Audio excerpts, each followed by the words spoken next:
propos. Mais est-ce qu'on est sûr, pour parler juridiquement de façon irréfragable, que ce soit le ministre Thiam qui a divulgué cette conversation? Non, il peut ne pas faire de démenti. Alors, le but n'est pas de se prononcer vraiment sur le contenu, mais la réaction du RHDP sur ce fait. Le RHDP est dans son rôle. Comme je vous l'ai dit, le ministre Vous, en tant qu'homme de droit, quelle est votre lecture là-dessus? Juridiquement, le ministre Adoumani, il est dans son rôle. Il ne peut pas dire autre chose que ce qu'il a dit. Parce qu'on assiste à un régime qui veut verrouiller tout, qui veut faire taire toutes les voix discordantes. Tout à l'heure, leur partenaire sur le plateau l'a dit, oui, il va trouver devant lui les forces républicaines. Non, il ne s'agit pas de ça. Il s'agit de quoi? Il s'agit pas de ça.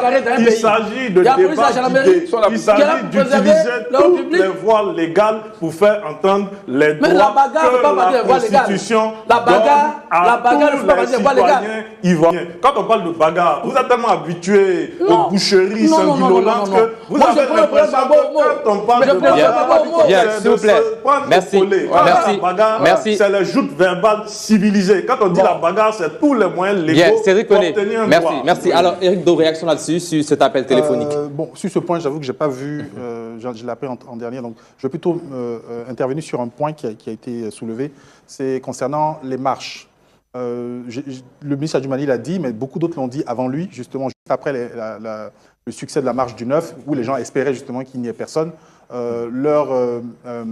Leurs éléments de langage ont changé. Ils s'attendaient à un flop en termes de mobilisation. Ils ont changé de langage en disant « Vous avez vu, la Côte d'Ivoire, c'est un pays où on a le droit de marcher, et donc c'est une démocratie. » Je veux juste rappeler que la démocratie, ce n'est pas seulement l'autorisation des marches ou la capacité pour des gens comme moi d'aller sur des plateaux de télé et de dire ce qu'ils pensent. Il y a beaucoup d'autres critères au niveau de la démocratie, que ce soit les contre-pouvoirs, que ce soit la justice et beaucoup d'autres choses. Et d'ailleurs, un institut qui s'appelle le VEDEM, qui est à l'université de Göteborg, qui est l'université la plus cotée aujourd'hui dans le monde, puisque c'est sur ses travaux concernant la démocratie, notamment son classement d'indice de démocratie, c'est sur ce classement-là que tous les quotidiens sérieux, tous les médias sérieux vont chercher justement l'information.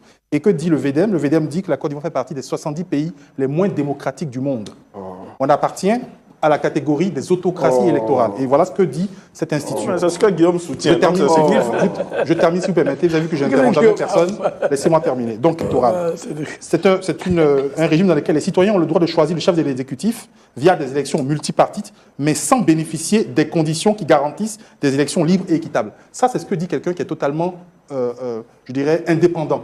C'est une source crédible qui est utilisée par tous les médias. Vous avez 40 secondes pour terminer. Juste pour dire en fait que les discours que M. Adoumani fait parfois sont souvent teintés d'approximation. C'est pour ça qu'à chaque fois qu'on est censé intervenir justement sur ce qu'il dit, il faut lui apporter la contradiction. Donc sur ce point déjà, je peux terminer sur le point de l'état de veille dont il parlait avec les forces républicaines. Moi j'espère simplement, il a totalement raison, hein, les forces de sécurité sont là pour garantir la sécurité et la paix dans le pays, mais j'espère simplement qu'il ne le dit pas parce qu'il estime qu'il y a l'allégeance de ces forces de sécurité qui vont plutôt se ranger du côté de la conservation du pouvoir du régime en place plutôt que dans le respect des lois. Et surtout, j'espère qu'il ne compte pas sur les loubards qui sont en train de recruter ou sur peut-être d'autres supplétifs qu'on va nous ramener dans des bacs de couleurs multicolores. Okay. Merci. Bien, Guillaume Bateau.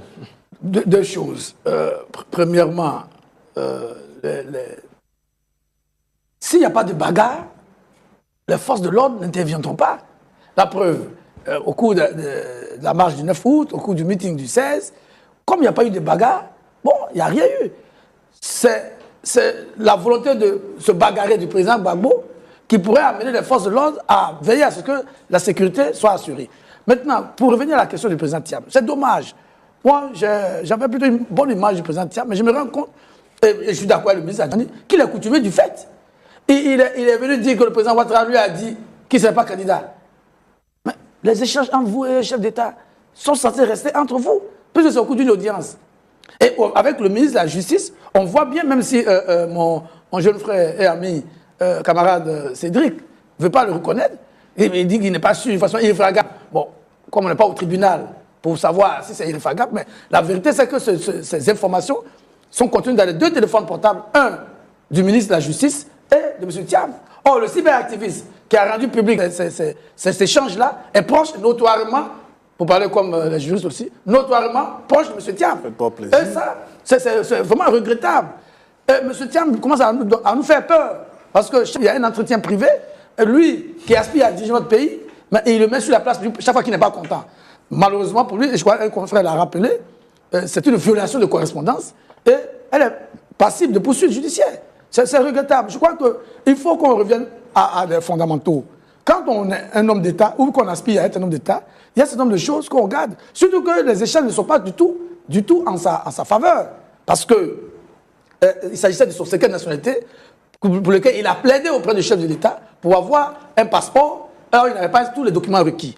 Bon, le président de la République a cru bien faire en demandant à son ministre de la Justice de regarder comment cela pouvait se régler. Ça a été réglé. Or, en temps, M. Thiam avait déjà obtenu un secret de nationalité en 2020. Donc il a caché volontairement au chef de l'État qu'il avait déjà un secret de nationalité qui pouvait lui permettre d'avoir un passeport. Donc tout ça, ce n'est pas très joli pour quelqu'un. Quand on voit un peu son passé au Crédit Suisse, où on l'a critiqué fortement pour avoir fait espionner certains de ses collaborateurs, ça ne fait pas très joli parce qu'à ce rythme-là, ceux qui parlent de démocratie aujourd'hui, demain si on a M. Thiam à tête de la Côte d'Ivoire, ce ne sera plus la police qui va nous attendre dans la rue, elle va nous trouver dans nos chambres. Ce serait vraiment regrettable. Bien, Lassana Karamoko, un autre point de discours qui vous interpelle? Vous terminez? Non, il n'y a pas de point de discours, mais sauf que c'est que Cédric n'a pas voulu répondre. Est-ce que l'acte en lui-même est répréhensible ou non? On ne dit pas la véracité ou pas la vérité. Quand il y a une violation de correspondance, oui. Mais ce que je suis en train de vous dire, ce que je vous ai dit, c'est clair. Est-ce qu'on est sûr que c'est... Non, il ne faut pas faire d'amalgame. Parce qu'ici, on a... C'est dit qu'on est. Vous aurez la parole pour terminer dans un instant. Quand on touche là où ça fait balle, c'est l'esprit de la bagarre. Oui, c'est ça. Allez-y, Lassana Karamoko. Donc, quand Thiam dit que... Pardon, le ministre Adjumani dit que M. Thiam n'est pas un homme d'État, il n'a pas tort. Parce qu'il est coutumier de ces genres de faits. Il a eu un entretien privé avec le président, il s'est senti obligé de venir dire ça sur la place publique. Nous avons tous, autant que nous sommes ici, des informations qui ne sont pas classées secret d'État, mais que nous nous réservons de ne pas prononcer sur la place publique, nous en avons plein. Mais on ne le fait pas parce que quand même on sait qu'il y a des choses qu'il ne faut pas faire. Il a divulgué ça. Ensuite, ces échanges téléphoniques, il a publié ça. Il est venu sur un plateau de télévision, il a insulté Arthur Banga comme un vulgaire gars. Ça, c'est un homme d'État. Adjumani, il a raison sur la question. Que Thiam n'est pas il se comporte un peu comme un enfant gâté, quoi. Un fils à papa. Qui a arraché son bonbon. Son grand-père n'est plus là. Malheureusement pour lui, son grand-père est mort, il a fait plus de temps. L'enfant gâté, là, ça va être compliqué. Bien. Alors, terminé. Oui, il faut rester élégant. M. Thiam n'est pas du tout élégant. M. Thiam n'est pas du tout élégant. Le ministre Adjumani ne peut pas faire de leçons d'élégance en politique à ses camarades de la classe politique. Parce que lui aussi, il est coutumier du fait. On l'a vu ici, on l'a entendu. On l'a vu comment il parlait du président Laurent Gbagbo quand il était dans l'opposition. C'était pas très élégant, c'était pas bien. C'est un peu, j'ai envie de déni, en fait. Parce que c'est une affaire de faire ce que je dis, ne fais pas ce que je fais. Avant de donner des leçons à une personne, il faut s'assurer soi-même que la leçon qu'on entend lui donner là, on se l'applique à soi-même. Et qu'est-ce qu'il avait dit à son temps? Bon, il y a beaucoup de choses que je ne voudrais même pas répéter devant les merci. Alors place maintenant à nos rubriques habituelles, le carton rouge, maintenant. Voilà, nous sommes dans les cartons rouges. Ici, on fait des coups de gueule sur des sujets d'actualité ou des sujets de société. Le premier carton rouge de cette émission avec Guillaume Bateau qui est déjà prêt. Bien entendu, carton rouge au président Thiam, qui, sur ce coup, vraiment, s'est planté.